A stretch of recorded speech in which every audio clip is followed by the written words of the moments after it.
할렐루야! 오늘도 주님과 함께 복된 날 되시길 소망합니다. 5월 14일 말씀과 함께 시작하겠습니다. 사랑하는 아버지 하나님, 오늘도 말씀을 통해 우리의 눈과 귀를 밝혀주시고 주님 말씀하신 대로 주님의 뜻 가운데 하루를 복되게 살아가게 하여 주시옵소서. 예수님 이름으로 기도드리옵나이다. 아멘. 오늘 우리에게 주신 하나님의 말씀은 민수기 22장 31절에서 40절까지의 말씀입니다. 주님 감사합니다.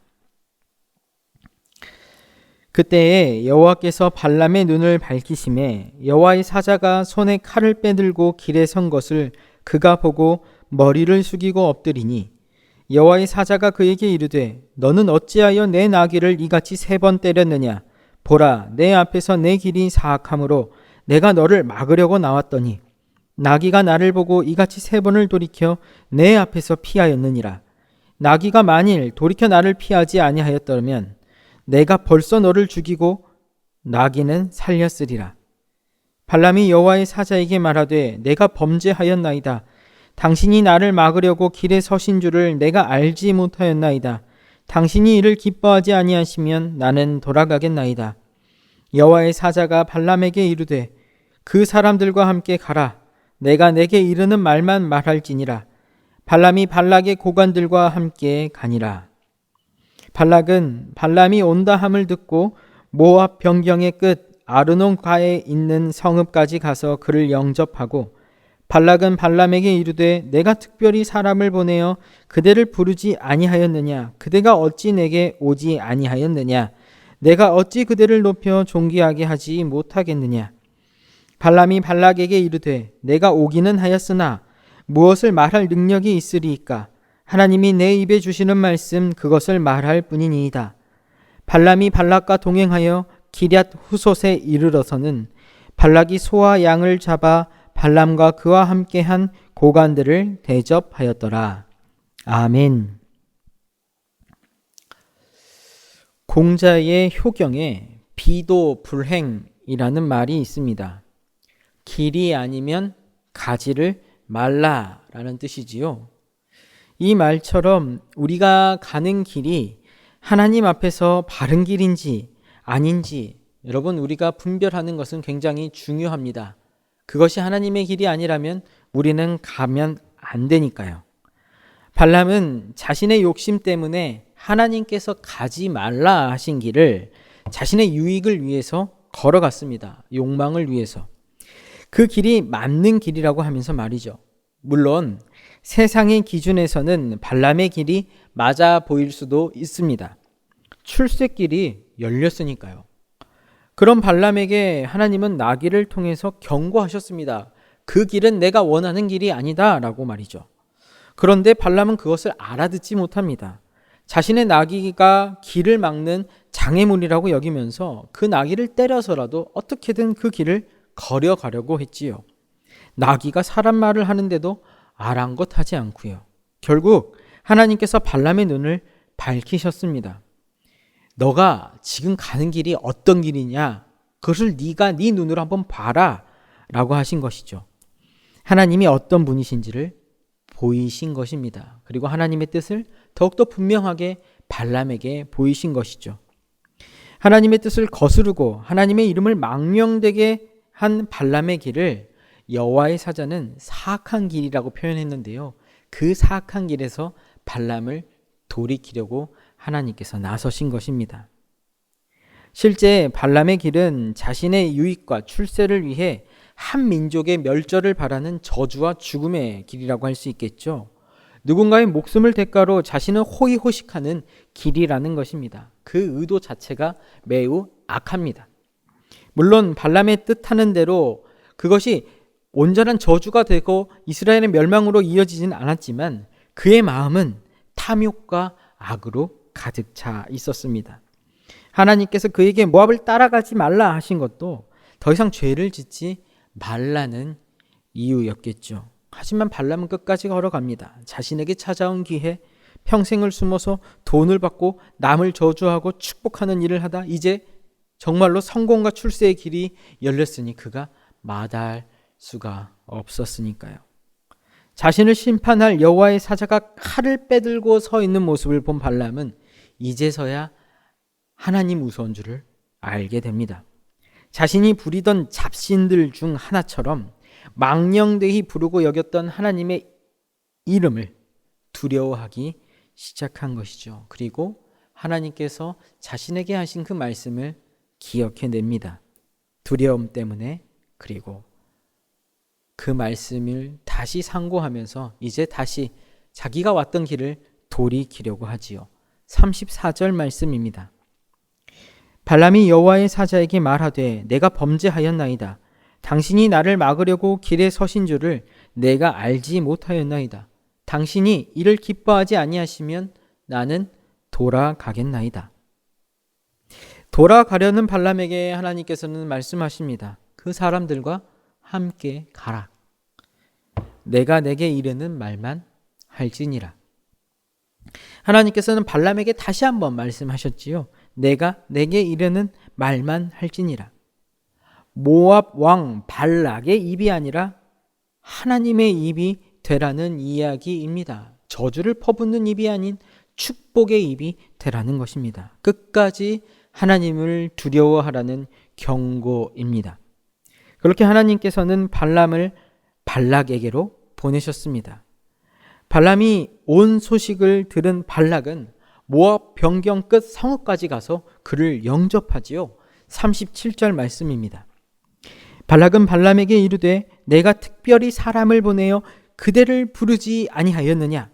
그대가 어찌 내게 오지 아니하였느냐? 내가 어찌 그대를 높여 존귀하게 하지 못하겠느냐? 발람의 입에서 나오는 말이 자신의 운명을 결정할 것이라 발락은 그렇게 굳게 믿고 있습니다. 그리고 그가 자신에게 승리를 줄 것이라 믿고 있지요.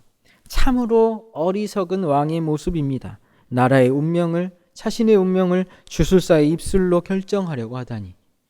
자신이 가지고 있는 모든 힘과 권세를 발람을 위해 사용할 것을 약속하면서 말이죠. 어쩌면 그만큼 발락은 간절하고 두려웠는지도 모릅니다. 그리고 기대했겠지요. 발람이 이스라엘의 신 여호와를 자신의 신으로, 자신의 편으로 만들어줄 것을 말입니다. 그래서 이어지는 발람의 말은 오히려 발락에게는 안심이 되는 말이었을지도 모릅니다. 38절 말씀입니다. 발람이 발락에게 이르되 내가 오기는 하였으나 무엇을 말할 능력이 있으리이까? 하나님이 내 입에 주시는 말씀 그것을 말할 뿐이니이다. 발람은 발락 앞에서도 애매모호한 태도를 취합니다. 하나님도 두렵고 발락도 두려웠을 테니까요. 그렇게 애매모호한 태도로 발람에게 이스라엘을 저주할 것으로 예정된 기럇 후솥에서 발락의 고관들과 함께 극진한 대접을 받고 있습니다. 우리를 위해 이스라엘을 저주하라 라는 이야기를 들으면서 이스라엘이 받게 될 저주를 기뻐하고 모압의 승리를 미리 축하하는 그 자리에서 발람의 마음은 과연 어땠을까요? 축제를 즐기고 있지만, 웃고는 있지만 속으로는 굉장히 불편하고 불안해하지 않았을까요? 하나님께서 과연 어떠한 말을 내 입술에 두실까? 그리고 내가 그 말을 내뱉는 순간 나는 어떻게 될까? 라고 말이면서 말씀을 묵상하면서 이런 의문이 생겼습니다. 왜 분명하게 이 발람은 이스라엘을 저주하는 것이 하나님의 뜻이 아니라고 말을 하지 못했을까? 고관들을 따라 함께 오던 길에 자기가 타고 온 나귀가 말을 하고 눈이 밝아져 길 위에 서 있는 여호와의 사자를 보았던 이야기를 왜 발락에게 하지 못했을까? 발락에게 하나님의 민족을 대적할 것이 아니라 하나님 앞에 회개하고 이스라엘을 위해 길을 열라고 했다면 어땠을까? 하나님은 자신의 민족을 절대로 버리실 분이 아니고 이 이스라엘은 복받은 민족이라고 분명히 이야기했다면 어땠을까? 만약 그렇게 발람이 이야기를 했다면 오늘의 말씀의 흐름과 방향은 또 달라졌겠죠. 발람의 평가도 마찬가지고요. 하지만 발람은 끝까지 이 애매모호함에서 벗어나지 못했습니다. 그것이 하나님과 모압 가운데 살아남을 수 있는 방법이었을 테니까요. 그런 의미에서 본다면 발람은 처세술에 능한 아주 현실적인 사람이라고 할 수 있겠습니다. 결국 이스라엘의 저주를 실패한 발람은 민수기 31장에서 모압 여인들로 하여금 이스라엘 남성들을 범죄하게 하는데 또 1등 공신이 됩니다. 끝까지 발람은 발락과의 끈을 놓지 못했습니다. 하나님도 두렵고 하지만 돈과 명예는 또 갖고 싶고 결국 하나님의 심판에서 벗어났다 생각된 발람은 자신의 욕망이 이끄는 대로 발락이 요구하는 대로 행하게 되었고 성경에서 따라선 안 되는 악인의 표본이 되고 맙니다. 어쩌면 우리도 이 발람이 겪고 있는 이 애매모호함을 우리의 삶 가운데 신앙생활 속에서 반복하고 있는지도 모르겠습니다. 우리의 믿음은 하나님의 뜻을 향하고 우리의 삶은 세상의 뜻을 쫓는 이 애매모호한 줄다리기를 하면서 우리도 발람과 같이 살아가고 있는지도요. 이러한 모습 때문에 오늘 교회를 향한 세상의 시선이 곱지 않는 것일 수도 있습니다. 그래서 더 늦기 전에 발람과 같은 이 애매모호함을 버리고 우리에게는 보다 분명한 결단이 필요합니다. 그리고 그 결단에 맞는 책임 있는 태도와 행동이 필요합니다.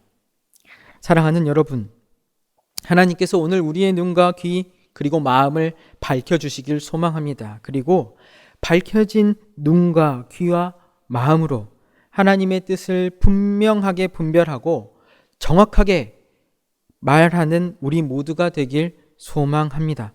해서 오늘도 하나님의 뜻에 순종하며 하나님의 영광을 사모하는 이 세상 속에서 구별된 하나님의 사람으로서 세상 속 빛과 소금의 역할을 감당해 나가는 우리 모두가 되길 주님의 이름으로 축복합니다. 복을 빕니다.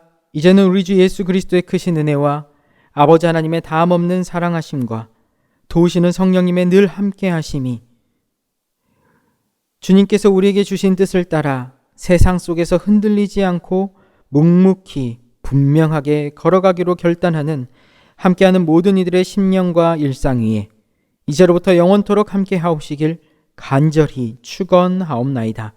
아멘.